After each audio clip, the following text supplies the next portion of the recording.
If Iraq's regime defies us again, the world must move deliberately, decisively to hold Iraq to account.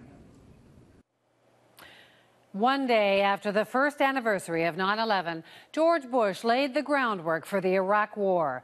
Tonight, to mark its 10th anniversary, we're looking back, beginning with those tense moments leading up to the invasion. The purposes of the United States should not be doubted. The Security Council resolutions will be enforced. The just demands of peace and security will be met, or action will be unavoidable. At the time, the decision to invade Iraq had already been made within the walls of the White House, but now the public campaign had begun. It's very important for our nations, as well as all free nations, to work collectively to see to it that Saddam Hussein disarms. However, should he choose not to disarm, the United States will lead a coalition of the willing to disarm him. And at that point in time, all our nations, we will consult with our friends, and all nations will be able to choose whether or not they want to participate. The Coalition of the Willing, a call for support from America's allies. It was seen as a veil of credibility meant to hide the lack of hard evidence of an Iraqi threat. Saddam Hussein and his regime will stop at nothing until something stops him. In a dramatic speech at the United Nations, Bush's Secretary of State Colin Powell delivered the now infamous show and tell presentation of what he called evidence used to persuade the world that Iraq was indeed harboring weapons of mass destruction. Saddam Hussein and his sons must leave Iraq within 48 hours. On March 17, 2003, Bush delivered his final ultimatum, and Canada showed its hand. If military action proceeds without a new resolution of the Security Council, Canada will not participate.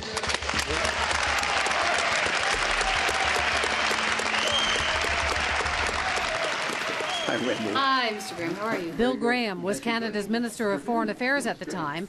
Earlier, I caught up with him. So that decision, Canada's decision, that really came down to the wire. That was just 2 days before the bombs started dropping. Yes. How tense was it?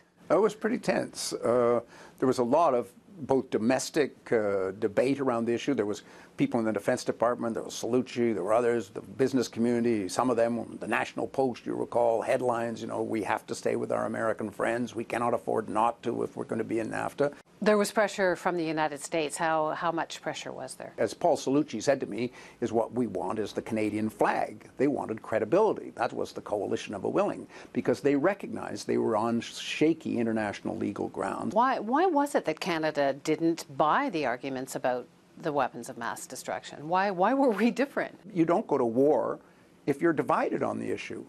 I was personally attacked for not showing leadership. Why don't you go to war? The people who want to go to war, well, I said the Canadian public are completely against this. This doesn't make sense. We used to say, if your good friend is about to get into the car and they've been drinking at the bar, do you hand them the keys and jump in with them, or do you keep the keys and say, let's have a sober second thought about this? And that's what we were trying to do. How much pressure was there on the Prime Minister? Tremendous pressure on him, as you can imagine. He phoned me one day and said that President Bush wanted to come and brief him on the evidence that he had. Brief him personally? Yes. And we agreed that certainly that would perhaps not be a good idea, because our view of the evidence was completely different. We just didn't think it was credible. Generally now, the decision to invade is seen as a failure. Right. How crucial a failure was it? Well... What difference has it made? Is lives lost, money lost, but is it bigger than that? Oh, it's much bigger. Barney Frank was up here recently. He used to be the head of the Congressional Committee, Finance Committee. Totally attributes the fiscal impasse of the United States to the cost of these two wars, but largely Iraq, over $1 trillion. Huge social costs in the United States, huge social costs in Iraq itself. And from a foreign policy point of view, a country which declared that Iran was enemy number one, invaded Iraq and turned it over to Iran, and totally destabilized the Middle East by unleashing a Sunni-Shia conflict, which is now spilling off into Syria, and with also horrendous consequences throughout the whole of the Middle East. This could probably be qualified as one of the largest foreign policy bungles ever seen. So it's been 10 years now. What do you think on this anniversary about it? Well, I'm very proud of the fact that we made the decision, which history has proven us to be right. I wish we'd been able to influence maybe more, support Colin more, somehow been able to do something that could have helped the United States turn away from this path. But I think they were just too committed. My fellow citizens, at this hour, American and coalition forces are in the early stages of military operations to disarm Iraq, to free its people, and to defend the world from grave danger. Some fighting has begun, obviously, with the attack on Baghdad. And so began a busy period for CBC News. Nahlah Ayed was part of our team inside Iraq covering the story, and a few weeks later was in the heart of Baghdad as the American troops arrived. When we arrived to Firdos Square that afternoon and saw that big crowd gathered there, I knew right then that what I was witnessing was a significant moment in history. There was so much to take in. It was certainly odd to see U.S. soldiers whom we'd only watched on television until then standing in an Iraqi square and then taking part in the effort to bring that statue of Saddam down. Now, I didn't know this then, but this was a relatively new statue of Saddam. Of course, there were many statues in the city and all over the country, but this was a new statue, and one would suspect that the people who put it there could not have imagined that just a few months later it would be toppled by Iraqis and U.S. soldiers together. What stuck out for me at the moment was that soldier up there putting an American flag on the statue's face. People were certainly not happy about that. And the other was the range of emotion. There was certainly joy in that crowd, but there was also sadness and many, many tears. It was the end of a dictatorship, but also the start of an occupation. The looting was extraordinary. It was swift and widespread, and there was an unmistakable sense among people that whatever was out there was theirs to take. This was their revenge. This was payback for all their suffering.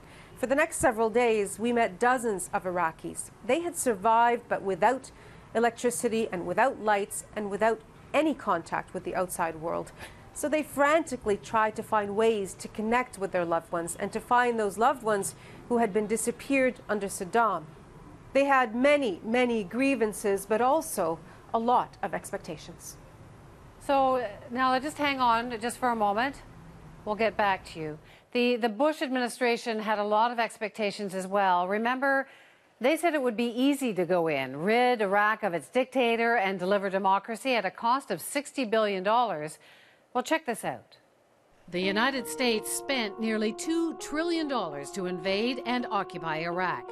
When you include future disability payments for veterans, interest payments, and other expenses, the total could surpass $6 trillion.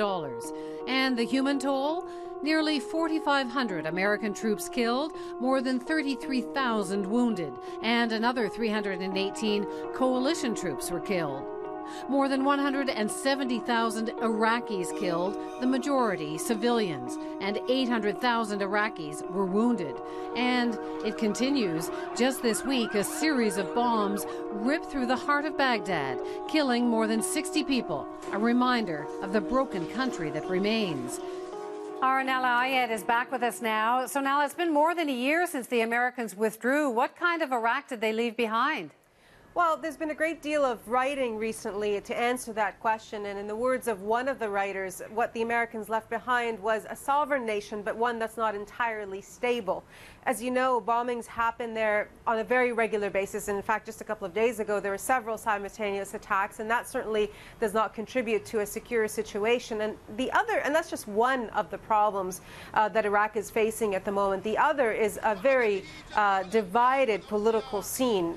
The parliament there, if you were to speak to anybody who's in parliament, they would tell you that not only are they unable to actually accomplish anything because of the division between them, but also many people there feel that Prime Minister Nouri al-Maliki is a, quote, dictator in the making, that he's concentrated too much power in his hands, and that also he has pushed away other politicians, even though he promised to be inclusive, including Sunni Muslim politicians, which has angered the Sunni community, which has felt that it has been marginalized since Saddam was ousted. And so there has been quite a bit of protesting going on in some of the Sunni areas. So that's another problem that causes instability there.